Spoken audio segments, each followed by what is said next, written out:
Nah, jadi Bapak Ibu, para hujaz, ada seorang istri yang di hadapan Allah kelak menuntut pertanggungjawaban suami.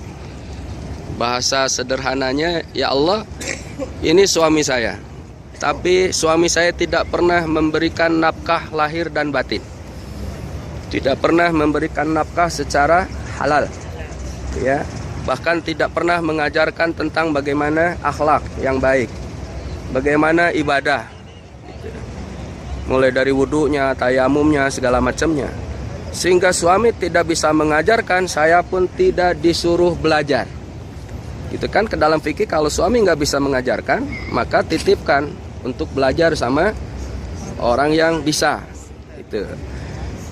Kesimpulannya, pada intinya ini suami tidak melaksanakan tanggung jawab. Akhirnya oleh Allah akan diberikan satu hisaban, ia dilemparkan ke dalam api neraka.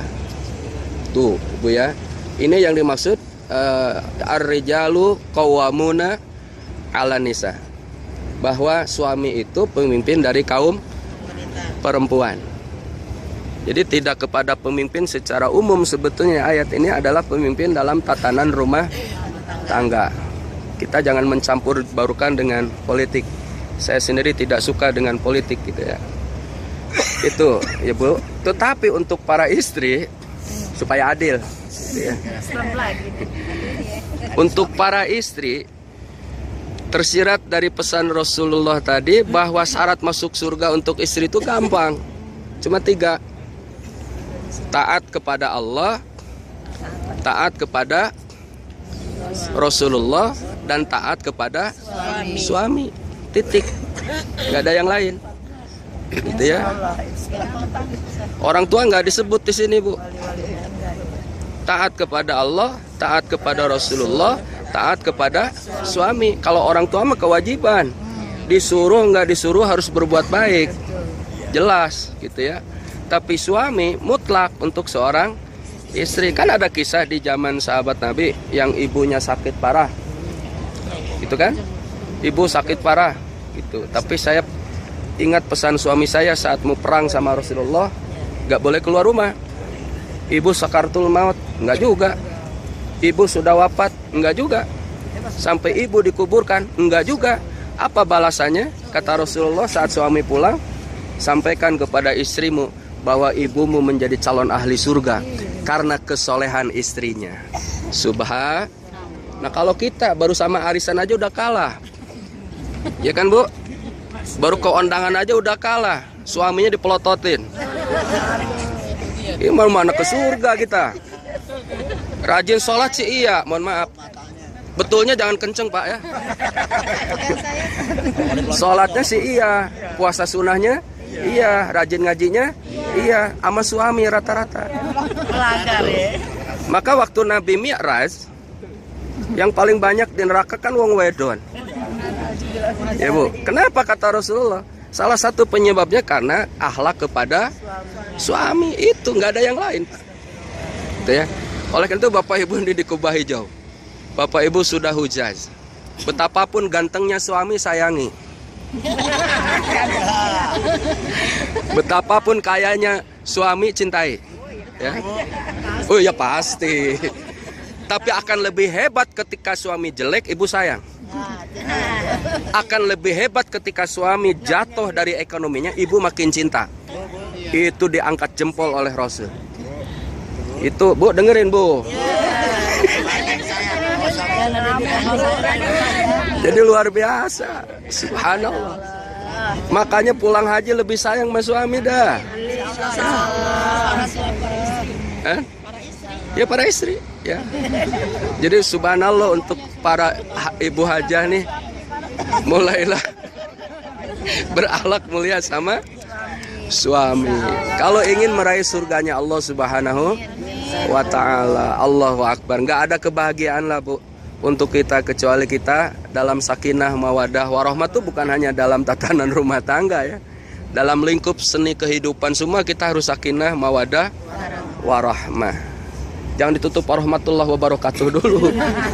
Sakinah mawadah warahmah. Di sini banyak pengantin-pengantin muda yang sudah lama gitu ya.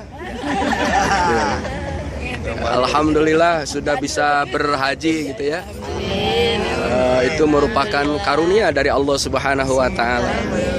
Satu keberkahan bisa berhaji di usia muda, di mana Bapak Ibu bagaimana situasi haji, kondisi haji memang memerlukan fisik gitu ya yang sangat luar biasa. Oleh karena itu Mas Ruri ini bukan siapa-siapa, teman saya main Bu ya. Mas Edi terutama ibunya, Mas Edi ini ibunya jamaah pengajian saya, Mas Edi itu ya. Edi kecil ya.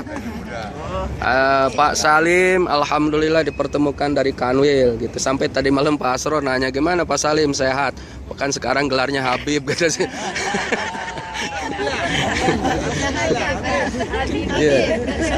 Jadi ini beliau yang akan mudah-mudahan nih istrinya makin sayang sama suaminya, makin patuh ya, makin taat, makin sabar. Saya tidak ada pesan sponsor dari suaminya, nggak ada sih.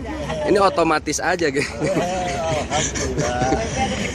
Insya Allah Bapak Ibu, pesan Rasulullah untuk suami, untuk ibu sudah saya sampaikan. Dan demi Allah ini adalah tanah yang sangat dimuliakan, sehingga sangat dianjurkan kita niatkan dalam hati agar diwafatkan di Madinah. Ya, dikuburkan di Baqi, karena Rasulullah nanti akan terpancar cahayanya dari sini ke atas saat Yaumal Hisab nanti, hari kiamah nanti Bu ya. Tersungkur lama sujud sehingga Allah menyuruh berdirilah ya Rasulullah, segeralah berilah syafaat umatmu. Siapa yang pertama kali disyafaati? Yang di Baqi ini. Subhanallah. Yang kedua untuk Pak Heri Wuryanta, Insinyur Haji Heri Wuryanta. Mohon maaf saya sebut gelarnya Bu ya, boleh ya? Demi Allah Pak Haji dapat amanah jadi ketua alumni ya. Insinyur Ruri ini untuk wakil ya. Kemudian Pak Edi saya belum tahu nih nama komplitnya. Haji Edi sekretariat kabinet alumni ya. Haji Nugroho Ya, Pak Edi Nugroho ya. Kemudian Pak Haji Walidi ini kalau perlu uang di sini ya. Ini bendahara. Kemudian Pak Haji Salim, Pak Salim saya angkat sebagai humas hubungan masyarakat. Kenapa? Karena dekat sama orang Kanwil gitu ya. Pas ya. Untuk Pak Haji Abdullah sebagai sesepuh kita, mana lagi? Ada Pak Edi, ada Mbah ya. Ada Pak Romji, mana Pak Romji? Pak Edi. Kemudian untuk Ustadz Haji Nurjaman adalah ketua alumni dari KBH-nya siapa? Pak Anis tuh namanya? Haji Anis, Insan Madani ya. Kayani Agus. Dan nanti secara detailnya karena kita bukan kabinet beneran, enjoy aja. Yang penting saya pesan alumni itu kegiatannya apa Bu? Yang paling inti tidak hanya sekedar ngaji. Ngaji kan udah banyak di lingkungan kita masing-masing ya. Yang penting konsolidasi kalau ada yang sakit, kalau ada yang wafat, kalau ada yang hajatan gitu ya.